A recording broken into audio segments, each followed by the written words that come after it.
Hello guys, how are you.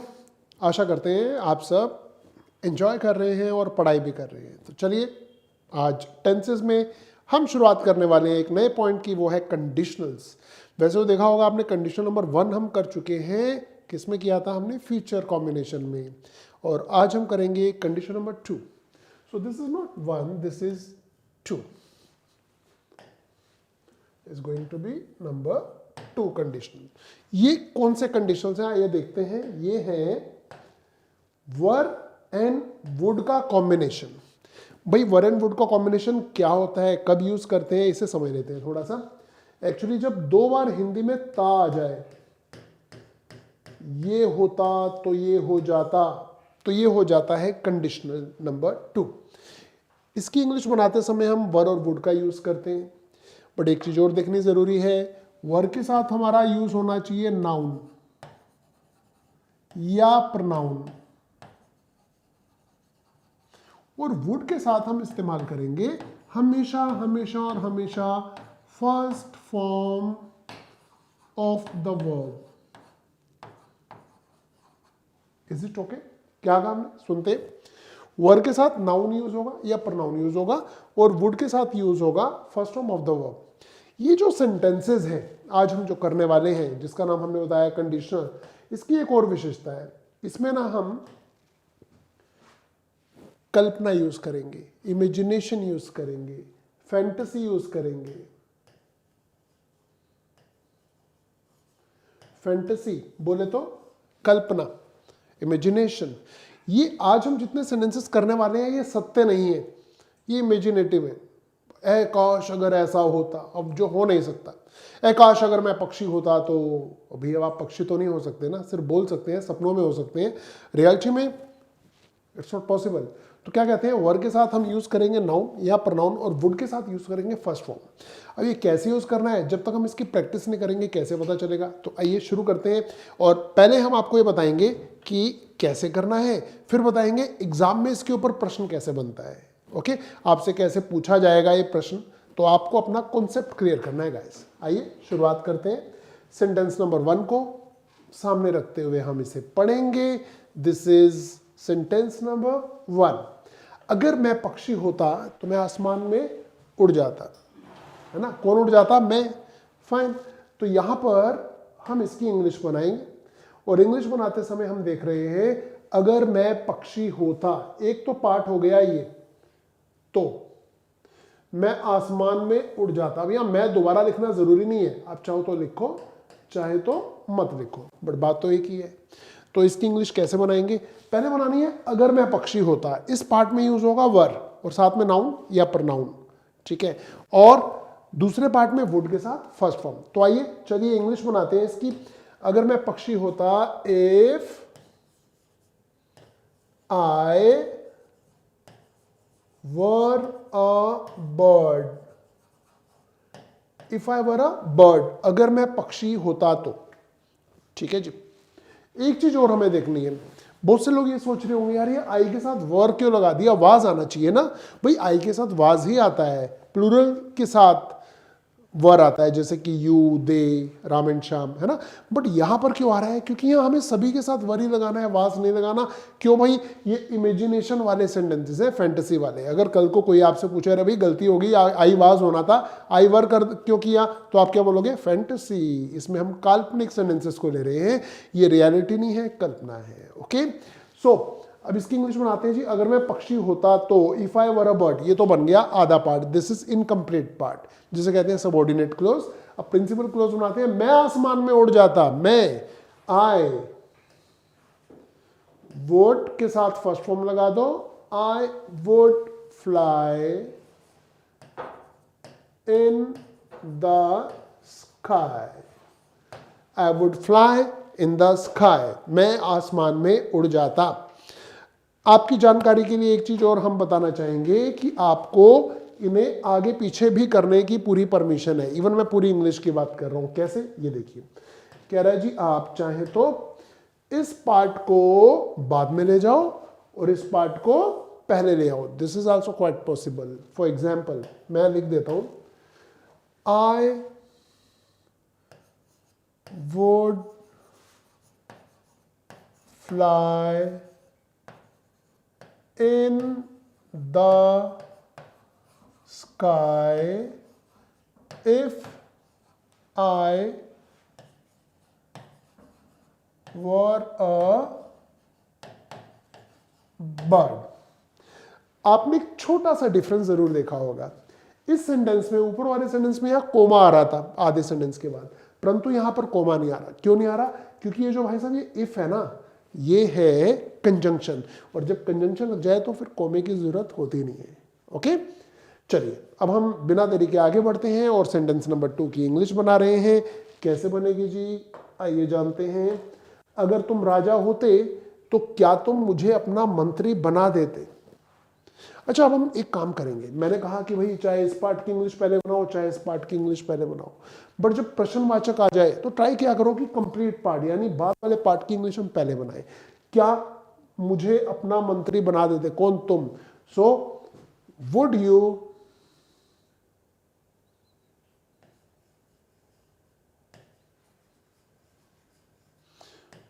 you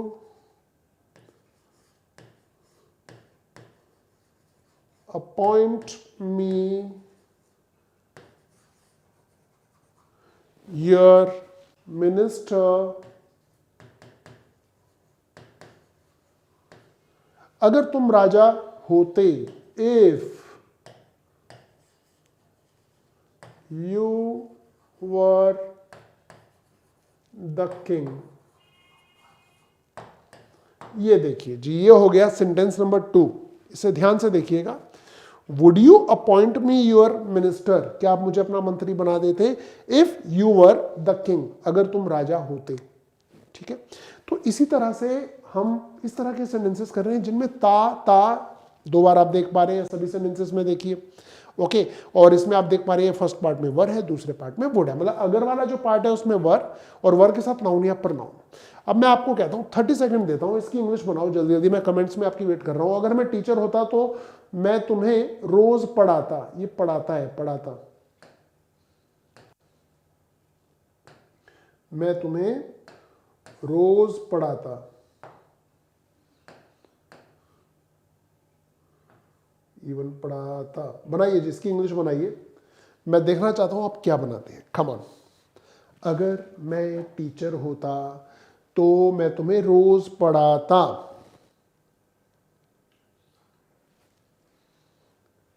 yes, अब मेरी बारी है, मैं बना देता हूं इसे। कैसे बनाएंगे जी? इफ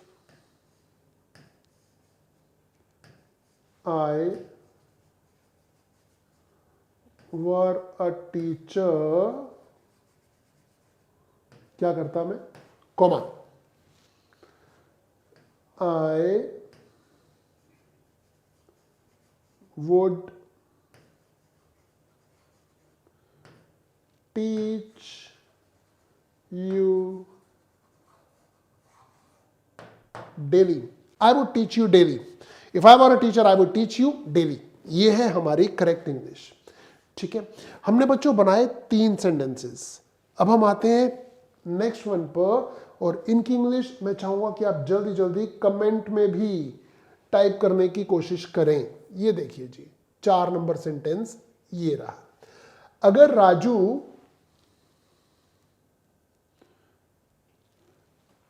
अफसर होता तो वह रिश्वत ना लेता। कैसे बनाएंगे इसकी English?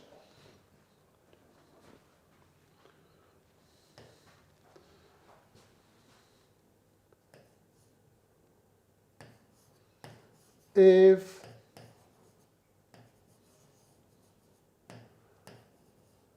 Raju were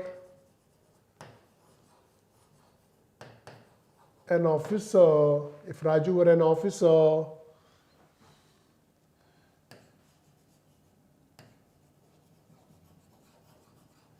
he would not, वह रिश्वत ना लेता। और रिश्वत की इंग्लिश होती है ब्राइब, ये तो एक नाउन है। रिश्वत ना लेता मतलब एक्सेप्ट ना करता, स्वीकार ना करता। तो कैसे बोलेंगे? He would not accept bribe. He will not accept bribe. ये होगी इसकी इंग्लिश। ओके, चलिए हम क्या करेंगे, एक दो सेंटेंसेस और देखते हैं, आपकी प्रैक्टिस अच्छी हो जाएगी इससे। अगर तुम कंप्यूटर होते तो मैं तुम्हें ना चलाता। भाई क्या ये पॉसिबल है? बट मैंने आपको बताया कि आज हम इमेजिनेशन वाले सेंटेंसेस कर रहे हैं। ना आप कंप्यूटर बना सकते हैं, ना मैं आपको मतलब कि ना आप कंप्यूटर बन सकते हैं, बना तो सकते हैं, इंजीनियर्स बनाते हैं। आप कंप्यूटर बन नहीं सकते और मैं आपको चला नहीं सकता। तो ये तो इमेजिनेशन ही तो है, कल्पना है। If you were a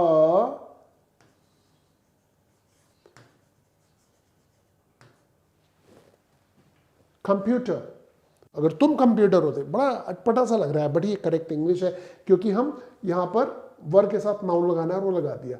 if you are a computer I would not, जरा बताएंगे क्या इंग्लिश होगी? Come on guys. I would not dash you। बताएंगे क्या इंग्लिश आनी चाहिए यहां पर? I would not dash you। मैं आपसे जानना चाह रहा हूं, कंप्यूटर चलाने की इंग्लिश आप क्या बताएंगे? रन करेंगे, टॉक करेंगे, ड्राइव करेंगे, क्या करेंगे? कंप्यूटर चलाने की इंग्लिश क्या करेंगे? आ गया answer. The correct English is operate. I would not operate you. मैं आपको ना चलाता। मतलब कंप्यूटर को चलाने को ऑपरेट कहते हैं, गाड़ी को चलाने को ड्राइव कहते हैं, कोई और चीज चलाने को रन भी कह सकते हैं। ठीक है ना? तो द फैन इज रनिंग ऐसा बोल सकते हैं, फैन कुछ चलता है। आइए आगे बढ़ते हैं। अगला सेंटेंस है, अगर वह बहुत अमीर होता तो भिखारियों को भीख ना देता। अब सोच के रख लो, मैं इसकी इंग्लिश बना रहा हूं। भीख देना, भीख की इंग्लिश क्या होती है? भीख, सिर्फ भीख है ना। भीख मांगना तो बैग होता है, भीख देना क्या होता है ये सोच लीजिए। मैं इसकी इंग्लिश बना रहा हूं बच्चों। The correct English will be, अगर वह बहुत अमीर होता,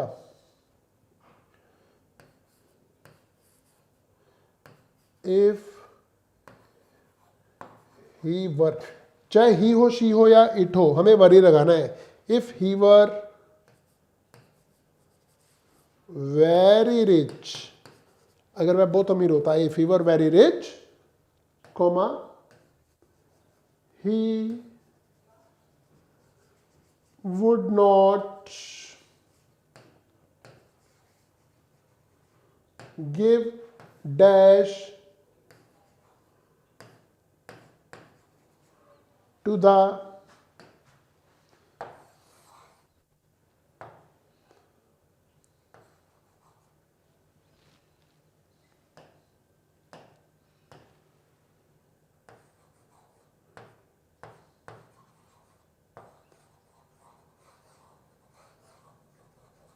beggars। बताओ बच्चों क्या इंग्लिश होगी भीख देने की? he would not give, give तो हो गया देना, भीख की इंग्लिश क्या होगी? he would not give dash to the beggars, it should be alms। आप डोनेशन सोच रहे होंगे, हाँ? alms is the correct word। he would not give alms to the beggar। correct, this is correct English। now आगे बढ़ते हैं जी, आगे बढ़ते हैं। हमने किए 6 सेंटेंसेस। आशा करते हैं आपको ये सब समझ आ रहे हैं कैसे बनाने हैं।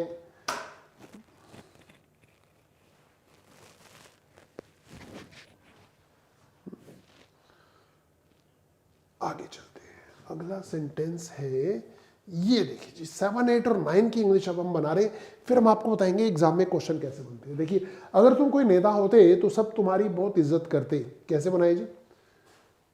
If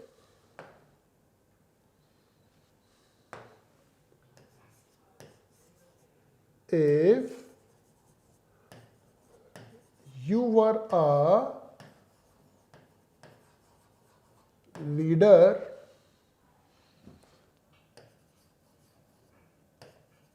all would give you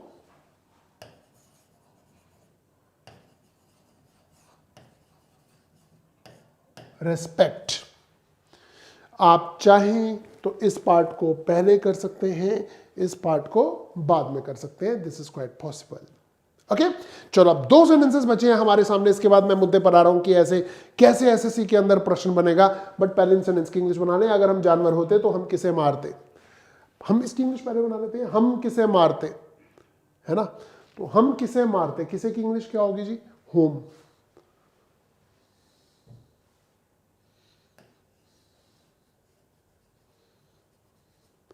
home would we kill, whom would we kill? Fine. वैसे शिकार को प्रे कहते हैं, बट हम शिकार करते या मारते तो किसी को ही मारते, इंसान, जानवर, पक्षी, तो हम किल ही लगा देते हैं। whom would we kill if we were animals? Question mark. चलिए जी, इन सबको नोट कर लेंगे, और जो लोग नोट नहीं कर रहे हैं आप इसका स्क्रीनशॉट भी ले सकते हैं।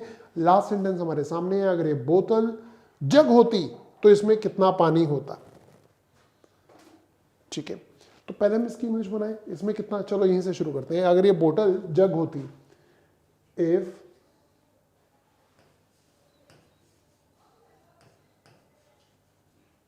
दिस बोतल वर अ जग, तो इसमें कितना पानी होता। कितना की इंग्लिश क्या होती है, हाउ मच। देन मत लगा देना, तो के लिए देन मत लगाना इसमें ना। How much water would it contain, question mark. इन सब सेंटेंसेस की एक बार आप जल्दी जल्दी फोटो खींचिए, स्क्रीनशॉट लीजिए या नोट करिए, क्योंकि अब मैं आपको ये बताने वाला हूं कि इन सबको एसएससी में कैसे पूछा जाएगा, बैंकिंग में कैसे पूछा जाएगा। Come on. 17 फाइन। हमने 9 सेंटेंसेस किए, सभी में वर और वुड का यूज हुआ है। वर के बाद नाउन या प्रनाउन, और वुड के बाद first form of the verb, ऐसा आ रहा है, देख पा रहे हैं। ठीक है, चलिए देखिए जी, अच्छी तरह देखिए। अब मैं आपसे कुछ प्रश्न करने वाला हूं, देखिए।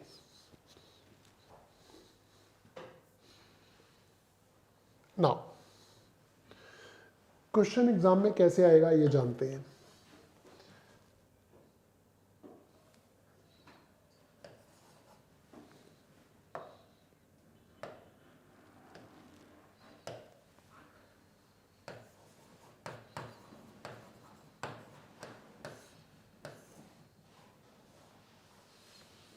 जैसे कि ये क्वेश्चन नंबर 1 है। पहले मैं आपको फिल इन द ब्लैंक्स का क्वेश्चन देता हूं, ऐसे पूछेगा, जिसका आंसर आप जानते होंगे आज। If I dash a gardener I would water the plants। आपको इसका आंसर आता है, बट मैं इसका टाइप बता रहा हूं कि कैसे पूछेगा जी। ऐसे पूछ लेगा, ए ऑप्शन देगा MIM, बी ऑप्शन देगा was, सी ऑप्शन देगा वर, डी ऑप्शन देगा had been.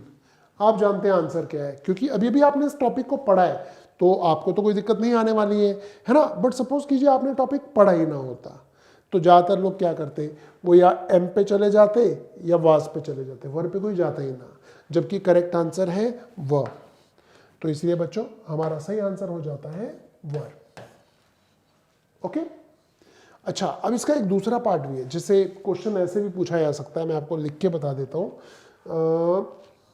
This is question number 2.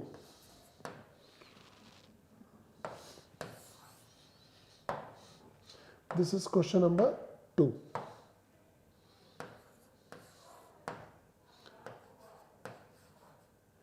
If he were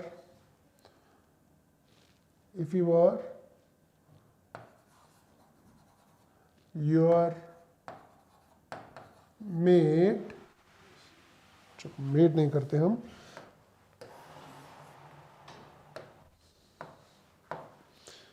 if he were your servant, comma, he dash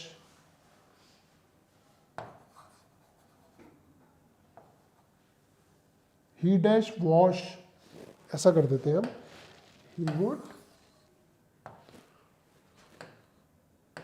या were, he dash wash your clothes.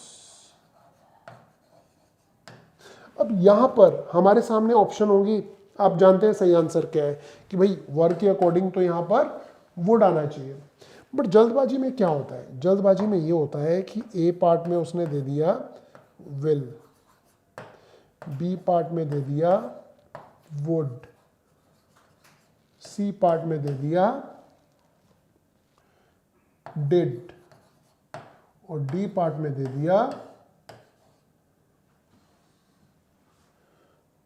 Shell. सही answer क्या है बच्चों, आप जानते हैं, अभी भी आपने पढ़ा है, सही आंसर क्या होगा?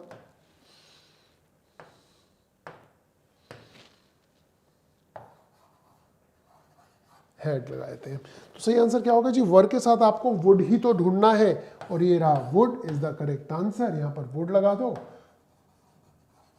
आपका आंसर हो जाएगा बिल्कुल सही. मैं आपको चाहूंगा कि आप इन दोनों सेंटेंसेस का स्क्रीनशॉट जरूर लें, ये एग्जामिनेशन पॉइंट ऑफ व्यू से बहुत इंपॉर्टेंट है. Come on, do it. Yes, okay. एक चीज और, कभी कभी डबल फिलर पूछ लेता है. आजकल डबल फिलर आने शुरू हो गए हैं, जैसे कि मैं इसी को करेक्ट करता हूं.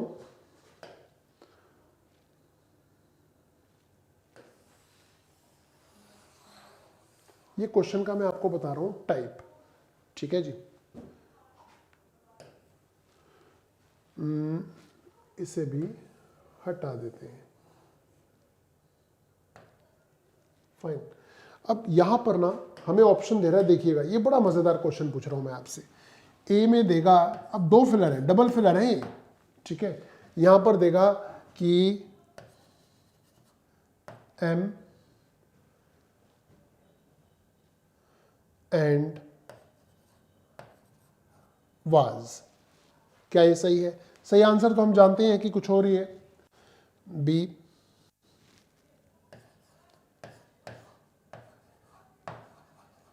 वर, विल, सी वाज, वुड, और डी हो जाएगा जी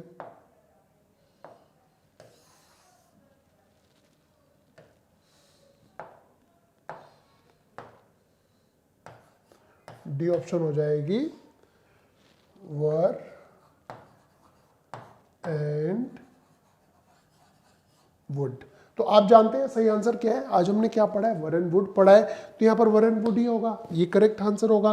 बट ज्यादातर लोग क्या कर रहे होते हैं, वो इन पे भी दिमाग लगा रहे होते हैं, ठीक है. वर के साथ कभी विल नहीं आता, याद रखना. एम के साथ was, if I am a gardener, I was water, एकदम गलत हो जाएगा, कॉम्बिनेशन ही नहीं बैठ रहा. वाज वुड नहीं होता, क्योंकि वाज ही की तो जगह हमें वर लगाना है, इसीलिए ये हो जाता है एकदम सही. तो इस तरीके से आपने देखा, जब आप नॉलेज प्रॉपर गेन कर लेते हैं, उसके बाद क्वेश्चन को जैसे मर्जी तोड़ मरोड़ के पूछ लिया जाए, उसमें आपको कोई गलती नहीं मिलेगी, कोई दिक्कत नहीं होगी. बट एक पॉइंट और है, इन्हीं सेंटेंसेस को अब वो कैसे पूछेगा, देखिए. If I were your friend, comma, I will not forgive you.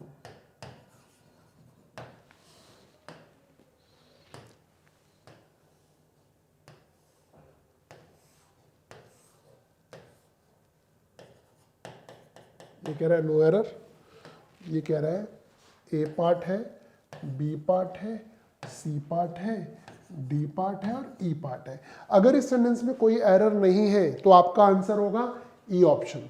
But अगर इस सेंटेंस में कौन से पार्ट में एरर है आइए चेक करते हैं। इफ आई वर बिल्कुल सही है, योर फ्रेंड बिल्कुल सही है, आई विल नॉट एरर यहां पर है। क्यों है भाई? क्योंकि अभी अभी हमने देखा कि वर आ रहा है ना, वर तो वर के साथ तो वुड का कॉम्बिनेशन होता है, तो यहां पर अगर हम वुड कर देंगे हमारा सेंटेंस हो जाएगा करेक्ट। ये है आंसर इसका, ये है इसका सही आंसर। तो आज के सेशन में इतना ही। अब हम कल करेंगे एक और कंडीशनल, और उसमें हम देखेंगे कि भाई साहब इससे मिलते जुलते कंडीशनल कैसे सॉल्व करते हैं। ठीक है, तो चलिए आज के लिए इतना ही। पढ़ाई कीजिएगा और कल सही समय पर पहुंचिएगा। मिलेंगे अगले कंडीशन के साथ। Till then bye bye, take care.